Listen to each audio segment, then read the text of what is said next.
Daniel Carter was 36 years old, and until that Wednesday evening in early December 2024, he believed his marriage was built on the same principles as the buildings he designed, a foundation of trust, walls of mutual respect, and a structure meant to withstand anything. He was a licensed architect specializing in sustainable commercial design at Meridian and Associates in Atlanta, earning a respectable $78,000 annually. And for the past 8 years, he'd been married to Sarah, a woman whose ambition and intelligence had captivated him from their first conversation at a charity gala fundraiser. That evening, Daniel made a decision that would demolish everything he thought he knew about the woman who shared his bed, his bank accounts, and his dreams for the future. He decided to surprise his wife on her business trip to Chicago. Sarah Carter worked as a senior litigation attorney at Blackwell and Sterling LLP, one of the most prestigious corporate law firms in the Southeast. She'd been rising through the ranks with remarkable speed, taking on high-profile merger and acquisition cases that kept her traveling 2 or 3 times a month. Her salary had reached $142,000 with partnership bonuses that could add another $30,000 to $40,000 annually. Daniel had always been proud of her success, never once resenting that she out-earned him nearly 2 to 1. He'd taken on more of the household responsibilities without complaint, handling the grocery runs, the dinner preparations, the small repairs around their renovated Victorian in Virginia Highland. He saw it as his contribution to their shared success story. Their marriage had seemed unshakable. They had Sunday morning rituals at the farmer's market when Sarah was in town.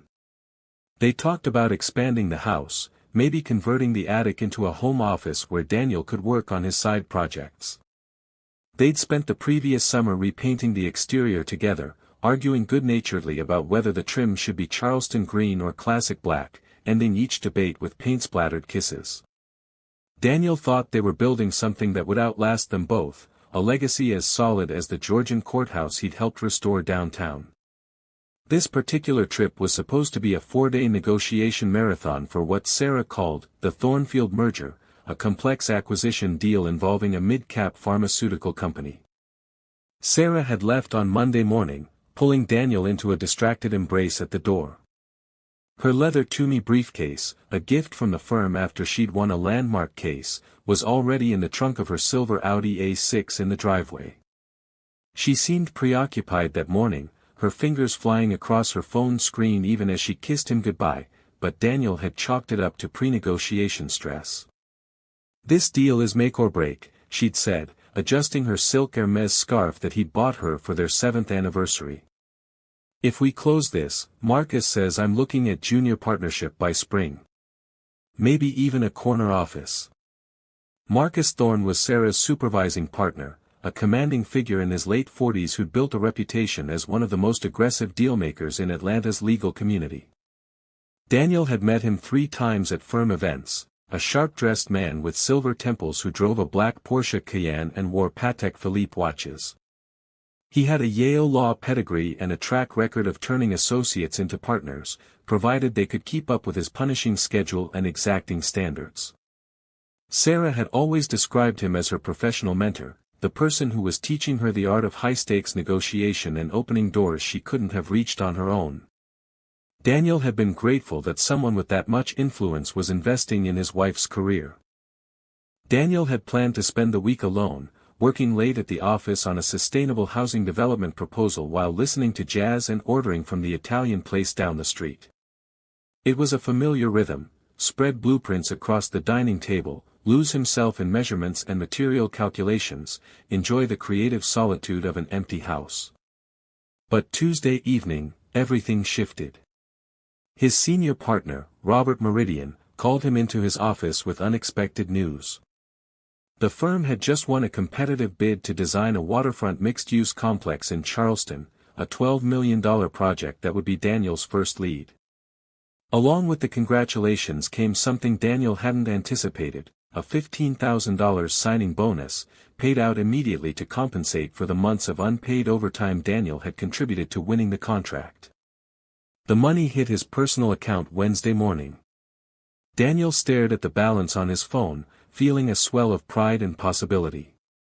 Sarah had been working herself ragged for months, missing dinners and working through weekends. She'd sacrificed so much for her career, for their future.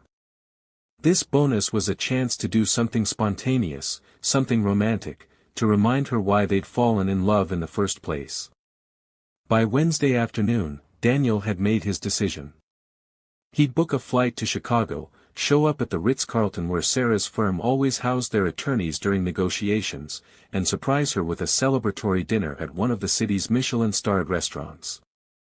They could toast to both their successes, reconnect away from the grind of their daily routines. Maybe they'd take Thursday off and explore the Art Institute like they'd talked about doing on their honeymoon but never got around to. He told his assistant he was taking a personal day Thursday. He booked a first-class seat on the 6:15 a.m. Delta flight out of Hartsfield-Jackson. He made reservations at Alinea for Thursday night, knowing Sarah loved avant-garde cuisine. He even stopped by the jeweler where he'd bought her engagement ring and picked up a pair of sapphire earrings she'd admired months earlier, spending $800 he'd been saving for a new drafting monitor. Daniel packed light, just an overnight bag with a pressed suit, a change of clothes, and a small blue box with the earrings tucked into the interior pocket. He set his alarm for 4:30 a.m., feeling the nervous excitement of a man about to surprise the woman he loved. He had no idea that in less than 24 hours, he'd be standing in a carpeted hallway outside room 1847 of the Ritz-Carlton Chicago, his hand frozen on a door handle, listening to sounds that would turn his entire world into rubble. Daniel's hands trembled slightly as he folded the charcoal suit into his leather overnight bag, the sapphire earrings tucked safely in the interior pocket. In 6 hours, he'd be surprising Sarah in Chicago, and the anticipation felt like the night before their wedding. They'd met 9 years ago at a charity fundraiser for affordable housing. Daniel had been presenting his firm's pro bono work when a striking woman in a navy dress approached him afterward, challenging his design philosophy with the precision of a courtroom cross-examination. Sarah Winters had been a first-year associate then, hungry and brilliant, with eyes that missed nothing. Their first date lasted 7 hours, spanning 3 restaurants because neither wanted the conversation to end. The early years had been electric. Sarah would practice her opening arguments while Daniel sketched building elevations, both working past midnight in their tiny Grant Park apartment. When she made associate, they celebrated with champagne on their fire escape. When Daniel's sustainable housing project won a regional award, Sarah had the article framed for his birthday. They'd bought the Victorian in Virginia Highland 5 years ago, a fixer-upper that became their shared canvas. Daniel designed the kitchen renovation while Sarah negotiated with contractors, both of them covered in drywall dust and laughing like teenagers. Every room held a memory: the living room where they danced at 2 a.m. to Ella Fitzgerald, the back porch where Sarah had cried happy tears when she made senior associate, the bedroom where they'd planned their future. Sarah's career had accelerated in the past 2 years. Marcus Thorne, the legendary partner, had taken her under his wing, assigning her high-profile mergers that demanded 70-hour weeks. Daniel had adapted, taking over the household routines, supporting her ambition the way she'd supported his creative pursuits. He'd never doubted her dedication to their marriage. Now, zipping his bag closed, Daniel smiled at the iPhone photo on his dresser, Sarah laughing at their anniversary dinner last month, her hand covering his, her wedding ring catching the candlelight. In 12 hours, he'd see that smile again. He had no idea that photograph captured the last moment of his innocence. The Ritz-Carlton Chicago's 18th floor hallway stretched before Daniel like a tunnel, plush carpet muffling his footsteps. Room 1847. He'd confirmed it with the front desk by claiming he needed to leave a surprise gift for his wife, flashing his driver's license and wedding ring as proof. It was 6:47 p.m. Thursday. Sarah would be back from her merger meetings, probably ordering room service, exhausted. Daniel pictured her face lighting up when she opened the door, imagined pulling her into his arms, whispering about their dinner reservation at Alinea. He raised his hand to knock, then froze. Laughter filtered through the door. Sarah's laughter, but different, breathy, unguarded, intimate. A male voice rumbled something inaudible, followed by Sarah's response, "God, Marcus, you're terrible." Daniel would have a heart attack if he knew. Daniel's hand dropped. His architect's brain, trained to notice structural details, suddenly catalogued everything with horrible clarity: the "do not disturb" sign hanging from the handle, the faint clink of wine glasses, the rustle of fabric against skin. Marcus's voice again, clearer now: "Poor bastard probably thinks you're in a conference room. Meanwhile, you're here planning our exit strategy. The offshore account's nearly full, by the way. Another month and we can drain the rest without him noticing until it's too late." Sarah's laugh turned sharp, predatory. "He's so trusting it's almost pathetic. Did you see the texts he sent? Hope the merger's going well, babe. So proud of you. He has no idea the merger isn't with Thornfield Pharma, it's with his bank account. When are you serving him?" Marcus asked. "After the holidays. I'll play the loving wife through Christmas, then blindside him in January. By the time he realizes what happened, the money will be untouchable, and he'll be facing fraud charges for that shell company I set up in his name." Daniel's vision narrowed to a pinpoint. The sapphire earrings in his bag suddenly felt like evidence of his own stupidity, $800 worth of delusion wrapped in a blue box. He backed away from the door, his overnight bag sliding from numb fingers. The hallway tilted. 8 years of marriage, hundreds of "I love yous," every sacrifice he'd made, all of it was set dressing for a con. The elevator chimed behind him. Daniel turned mechanically, stepped inside, and pressed the lobby button. As the doors closed, he caught his reflection in the polished brass, a man whose entire world had just collapsed, but whose face showed nothing at all. The architect in him recognized what came next. Before you could rebuild, you had to demolish everything down to the foundation. And Daniel knew exactly where to start. The red-eye from O'Hare to Atlanta departed at 11:55 p.m. Daniel sat in first class, the same ticket class he'd bought that morning in celebration, but now the leather seat felt like a torture device, every minute an eternity. He didn't remember leaving the Ritz-Carlton, didn't recall the Uber to the airport or checking in at the gate. His body moved on autopilot while his mind began the forensic work of deconstructing his marriage. 6 months. That's when it started, he realized now. Sarah's late nights had increased last summer, right after the firm's annual retreat in Hilton Head. Marcus had been there, recently divorced, charming and predatory. Sarah had come home different, more distracted, more secretive, her phone suddenly password protected. Daniel pulled out his own phone, opening their shared banking app. The joint account showed $47,000, but he remembered it being closer to $63,000 3 months ago. Small transfers, $2,000 here, $3,500 there, all marked as tax preparation or investment diversification. He'd trusted Sarah's financial literacy, never questioned her explanations. His tablet was in his bag.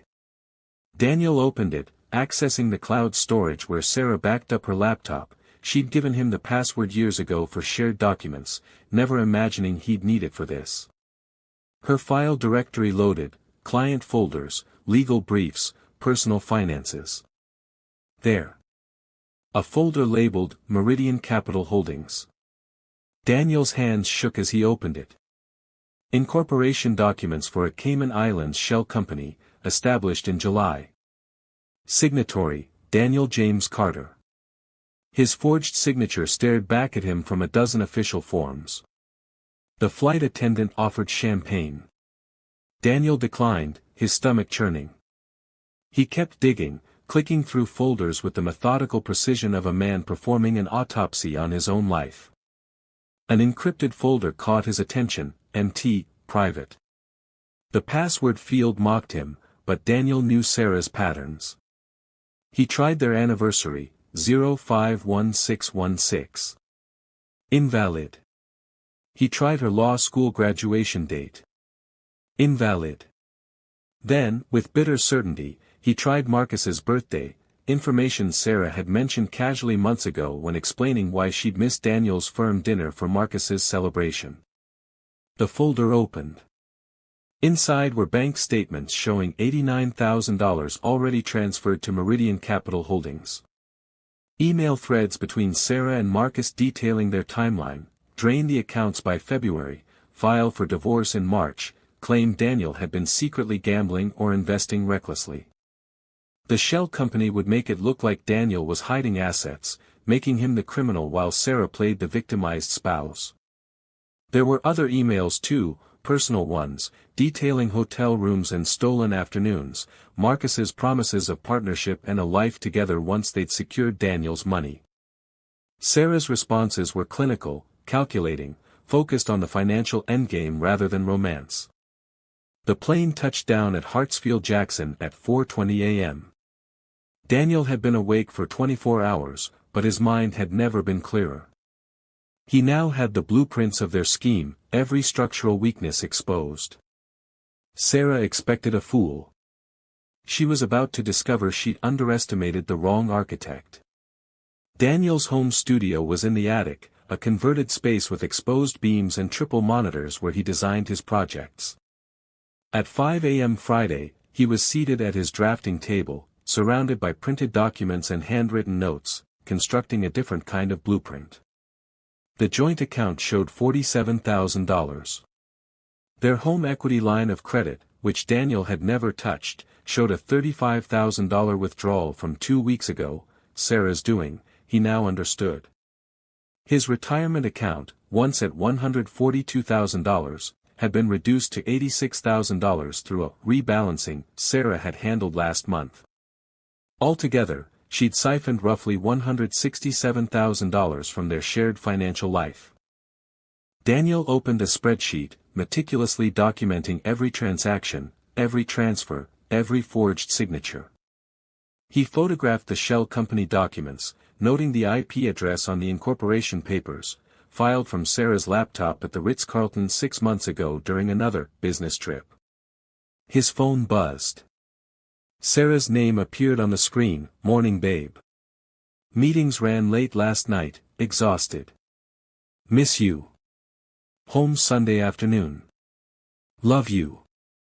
Daniel stared at the message, that casual, "love you," feeling like a knife between his ribs. He typed back, "miss you too. Can't wait to hear about the merger. Love you." He added a heart emoji, playing the role she expected. Then he made his first call. Gerald Martinez was a law school friend of Daniel's college roommate, now a prominent divorce attorney specializing in high-asset cases. Daniel had met him at a cookout 3 years ago, never imagining he'd need his services. "Gerald, it's Daniel Carter. I need to hire you immediately, and I need absolute confidentiality." By 10 a.m., Daniel was in Gerald's corner office in Buckhead, laying out evidence like architectural plans. Gerald's expression shifted from sympathetic to outraged as he reviewed the documents. "This isn't just infidelity," Gerald said, his jaw tight. "This is systematic financial fraud. The forged signatures alone are felonies. If we play this right, she won't just lose the divorce, she could face criminal charges." "I want everything back," Daniel said quietly. "Every dollar, the house, my reputation. And I want them both destroyed." Gerald leaned forward. "We'll need a forensic accountant. I know someone, Michelle Torres, the best in the Southeast." "But Daniel, this will get ugly. Sarah's a litigation attorney. She'll fight. Let her fight." Daniel's voice was ice. "I've been designing buildings for 15 years. I know how to find weak points and bring structures down safely. She thinks I'm the foundation she can build her new life on. She's about to learn I'm the demolition expert." Gerald made the call. Michelle Torres could meet them Monday morning. Until then, Daniel had a performance to rehearse, the loving husband, oblivious and devoted, waiting for his wife to come home. Michelle Torres's office overlooked Piedmont Park, glass walls and minimalist furniture that spoke of precision and transparency. Monday morning, Daniel sat across from her conference table, Gerald beside him, as Michelle spread financial documents across the polished surface. "I've seen schemes like this before," Michelle said, her dark eyes scanning the shell company papers. "But never this calculated. Your wife's been planning this for at least 8 months, maybe longer. The question is whether Marcus Thorne is the mastermind or just an opportunist." "Does it matter?" Daniel asked. "It matters for what comes next." Michelle pulled up her laptop, turning the screen toward them. "I did some preliminary research on Thorne. He's been with Blackwell and Sterling for 12 years, made partner in 7. But here's what's interesting, I found 2 previous associates who left the firm under mysterious circumstances, both women, both around Sarah's age when they were working under his supervision." She clicked through LinkedIn profiles. Jennifer Ashford, now working for a small firm in Charleston, left Blackwell 3 years ago. Before she left, she was on track for partnership, working closely with Thorne on a major acquisition. Then suddenly, she resigned. No explanation, no new position lined up. "And the second?" Gerald prompted. "Rebecca Winters, no relation to Sarah. Left 2 years ago, similar circumstances. Rumor was she'd been having an affair with a senior partner, but nothing was ever confirmed. She moved to Austin, took a junior position at a boutique firm, basically started her career over." Michelle's expression hardened. "I reached out to Jennifer through a mutual contact, very discreetly. She wouldn't give details, but she said if someone was investigating Thorne for financial impropriety involving associates, she might be willing to talk to attorneys. Reading between the lines, I think she was a victim of the same con." Daniel felt his hands clench. He's done this before. Serial predator, financial and otherwise. "That's my theory," Michelle agreed. Thorne identifies ambitious associates, seduces them with promises of partnership and mentorship, convinces them to help him embezzle from wealthy spouses or clients, then discards them when the scheme runs its course. The women are too ashamed or too implicated to report him, so he gets away clean. Gerald was taking notes rapidly. "If we can prove a pattern, this becomes bigger than your divorce. This becomes a criminal enterprise. We could bring in the FBI for wire fraud and money laundering." "I want him buried," Daniel said softly. "Not just fired, prosecuted. I want every partner at that firm to know what he is." Michelle nodded. "Then we need to be surgical. We document everything, build an airtight case, and when we strike everywhere at once, divorce court, criminal court, and the Georgia State Bar. We'll need Sarah's cooperation eventually. When she realizes Thorne was using her, she might flip." "She won't flip," Daniel said. "She's too far in. She thinks she's in control." "Then we make her think that until it's too late," Michelle replied. "You keep playing the oblivious husband. I'll keep digging into Thorne's finances. And Gerald will prepare the nuclear option." As Daniel left the office, his phone buzzed. Sarah's name appeared, "Flight delayed, won't be home until 8 p.m. Order dinner for us. Thai from that place you love." Daniel smiled coldly and typed back, "Already ordered. Can't wait to see you." Sarah's Audi pulled into the driveway at 8:47 p.m., headlights cutting through the December darkness. Daniel watched from the kitchen window, his heart rate steady despite the adrenaline singing through his veins. He'd spent the afternoon preparing, Thai takeout warming in the oven, candles lit in the dining room, fresh flowers on the table. The performance of his life was about to begin. Sarah came through the front door rolling her Toomey luggage, her face carefully arranged into exhaustion. "God, I'm dead," she said, dropping her briefcase by the stairs. That merger was a nightmare. 3 days of non-stop negotiation. Daniel crossed to her, pulling her into an embrace. "I missed you," he said, meaning it in a way she couldn't possibly understand. He missed the woman he'd thought she was, the ghost of a marriage that had never really existed. Sarah kissed him, and Daniel didn't flinch, didn't pull away. He kissed her back, tasting the lie on her lips. "Tell me about it over dinner," he said, leading her to the dining room. "You must have some stories." Over pad thai and spring rolls, Sarah spun her fiction with the ease of a seasoned attorney.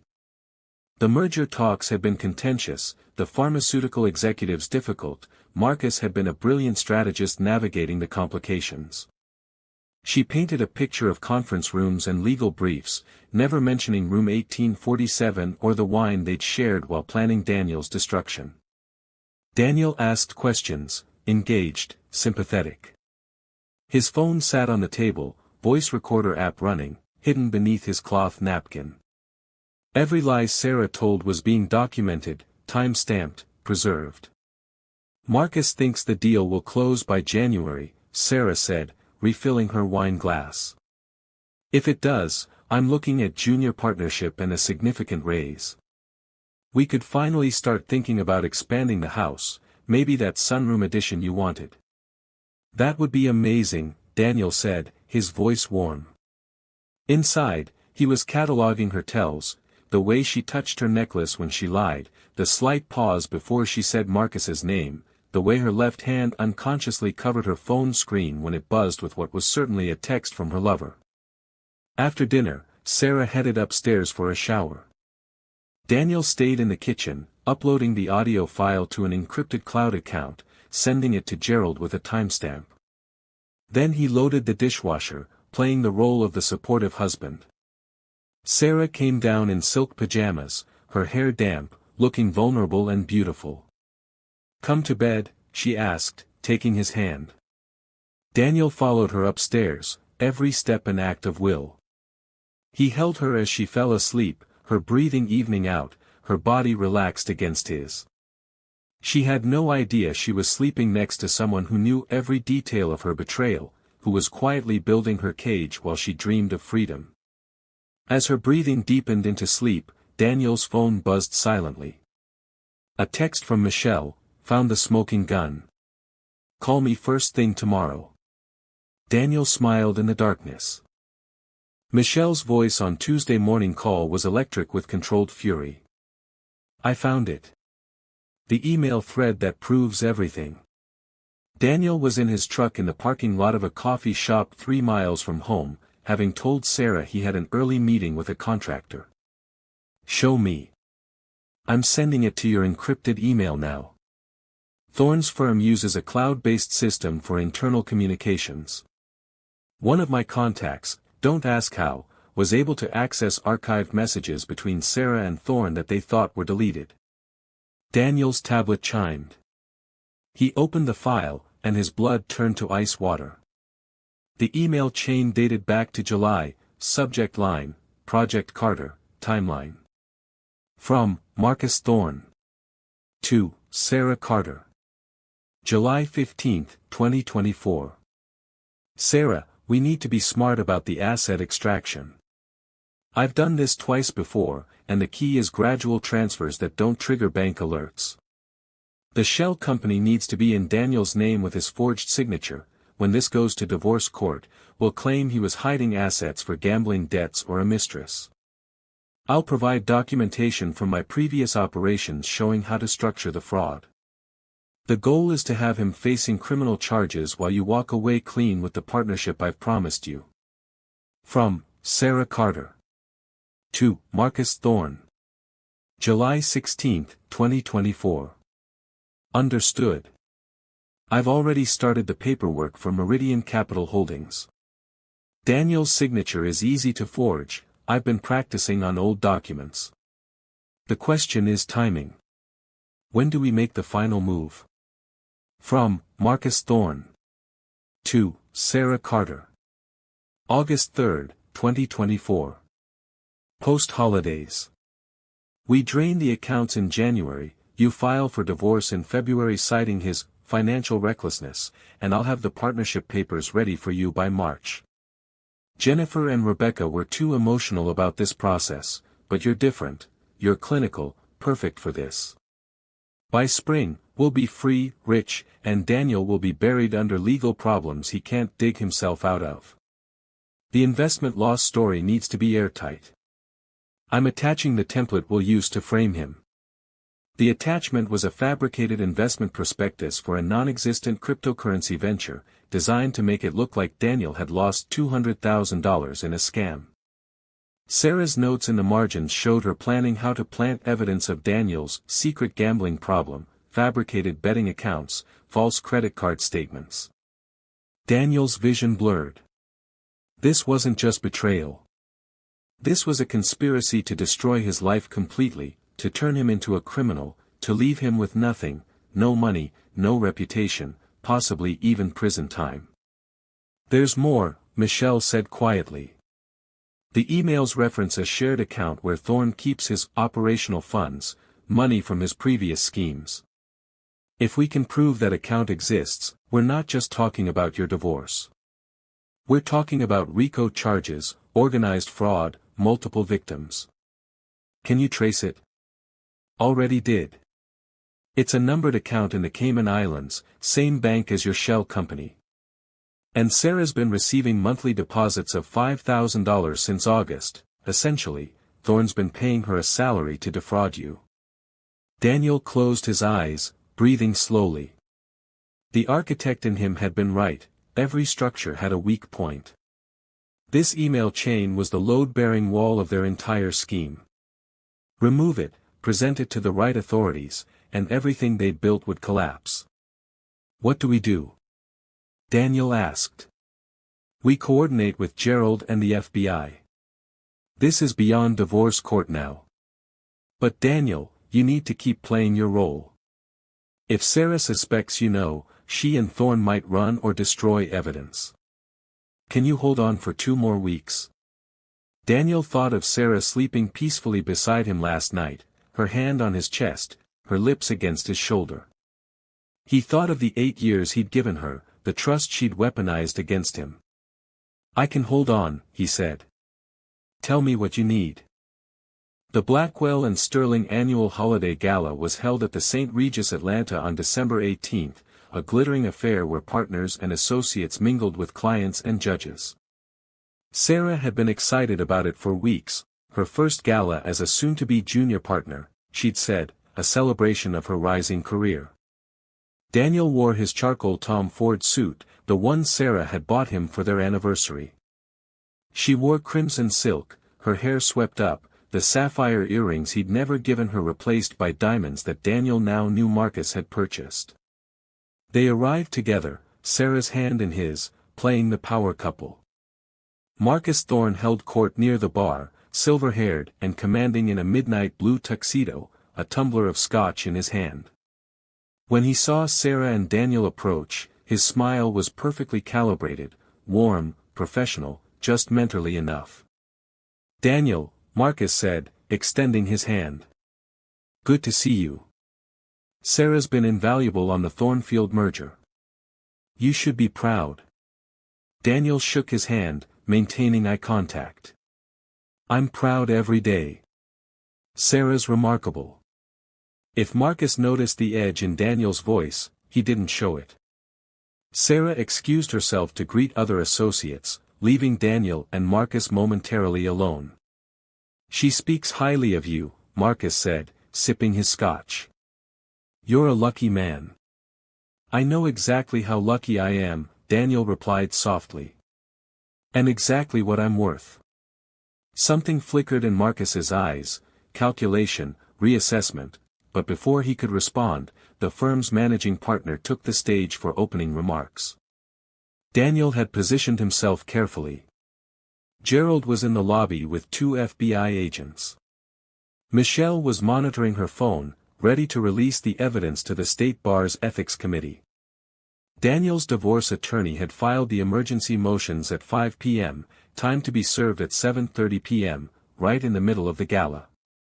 At 7:28 p.m., as dessert was being served, the doors opened. A process server in a black suit walked directly to Sarah's table, where she was laughing with junior associates. Sarah Elizabeth Carter. Sarah looked up, confused. Yes. You've been served. He placed the divorce petition in front of her, along with a restraining order freezing all joint assets and the shell company accounts. The room fell silent. Sarah's face drained of color as she opened the documents, her attorney's eyes scanning the pages with growing horror. Daniel watched from across the room, his expression neutral. Then a second process server approached Marcus Thorne. Marcus Thorne. Marcus stood, his composure cracking. What is this? Federal subpoena for financial records relating to wire fraud and embezzlement. FBI agents are waiting outside to escort you for questioning.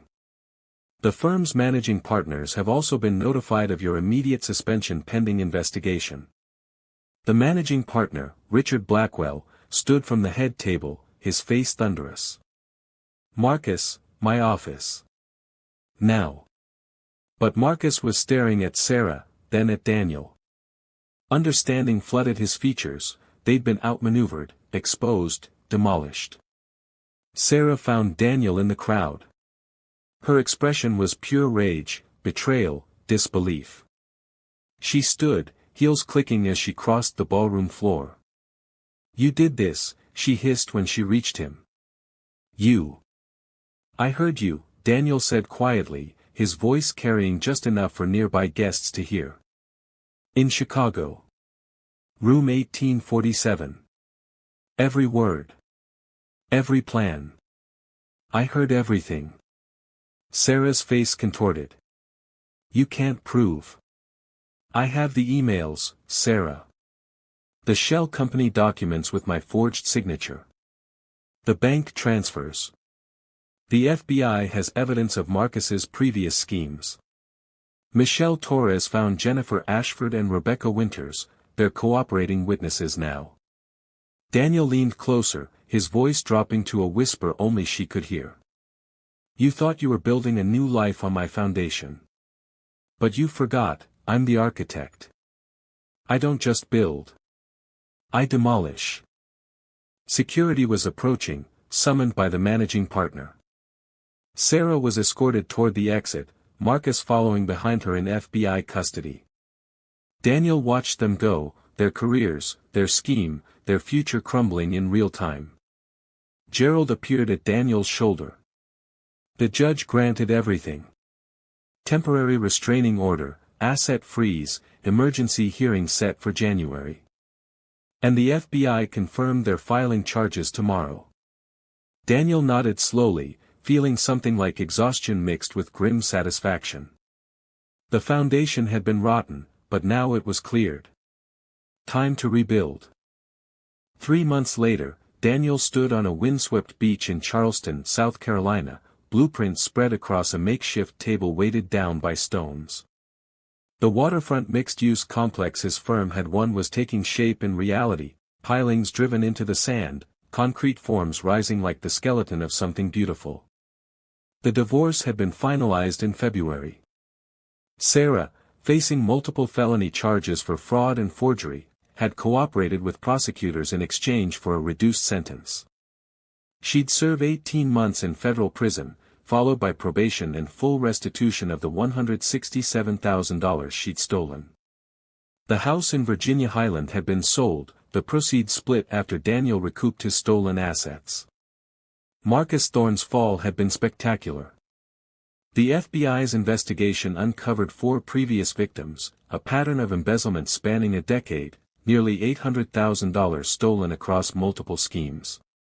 He'd pled guilty to wire fraud, money laundering, and conspiracy, facing 15 years in federal prison. Blackwell and Sterling had settled quietly with his victims, including Daniel, to avoid a civil RICO suit.